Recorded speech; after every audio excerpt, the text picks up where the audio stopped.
Ülök a szobámban, búsan egyedül, és a fájó múltra gondolok.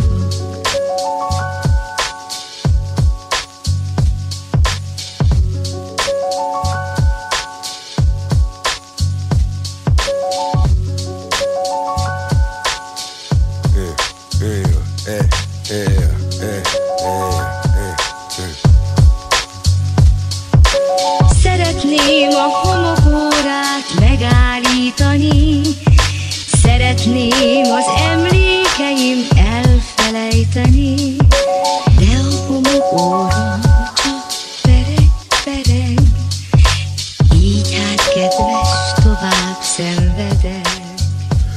Ha még a spanyaimnak adja, csak is szarszerekre költ, addig a jobb zsebembe gyújtó és a bal zsebembe szölt. Én nem blázolok sokat, csak ha rokonom szokott, az még nem látott, csak ház előtti kopogó kopót. Mindig vevője voltam egy jó átbaszásnak, a szomszédomnál meg 5 kilogramm kólát találtak. Anyám meg mindennél majd kiabálja, erre van kitalálva, van 1 gramm lila csárja, 2-t néha 5-öt be vagy 6 éveszem. Hallod, én olcsó biocucba vertem 6 évesen. Elég gyenge most is baszod, ami van, úgy látom, csak 12 ki van a klaviatúrámon. Kekszet bitik adok, vagy gyerek fizet, a hitelességeteket meg kaja kevesztitek.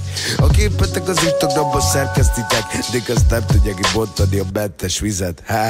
Nyomjad együtt a szert a trackkel, és mindegy, hogy milyen a kedved, vagy hogy milyen a kedded, vagy a szerda reggel. Szekta nem kell, krúzolok, fitelek, szex a rappel. Kicsit átgondolom én, hogyha felépítem a cigimet, már rombolom, te meg adjál már egyet, baszod, havanna. Nekem tekertog a számból, neked havanna. Megsíratom a kislányt, megsíratom az anyát, hogyha egyszer elbaszom, majd sírni fog a család. Nem jártam suliba, már én lettem a tanár, elbasztam tesó, de vágod, érte mégse sírt a család. Megsíratom a kislányt, megsíratom az anyát, megsírattam a városja, megsírattam a zaját. Hiába gondolkodnál, nem vágod a baját, mert ez velejétől romlott, de ez a Gigi-nek saját.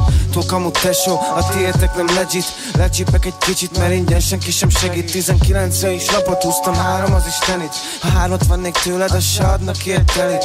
Azt mondjátok motyog, de tud rappelni Gigi. A 17-ek színvonal, a kisvárosi dizsi. Nem érdekes, de sokó aludni itt a pizsi. A saját pályádon aláznak, meg mi van csípa pisi. Erről kötsz, hogy ilyen legyél, én az ilyet kiszorom. Poénból verünk rád köröket, és mi a primaszok. Ha attól lesz jobb kedvem, veled nyugodt szívvel kibaszok. Veled nyugodt szívvel kibaszok. Kis tetű 12, aki a klaviatúrában, olyan szép a mosolyotok, mint egy karikatúrában. Mikor 3 napja megyek boldogság a pirulában, a szar nem állja meg a helyét, a szart már kiutáltam.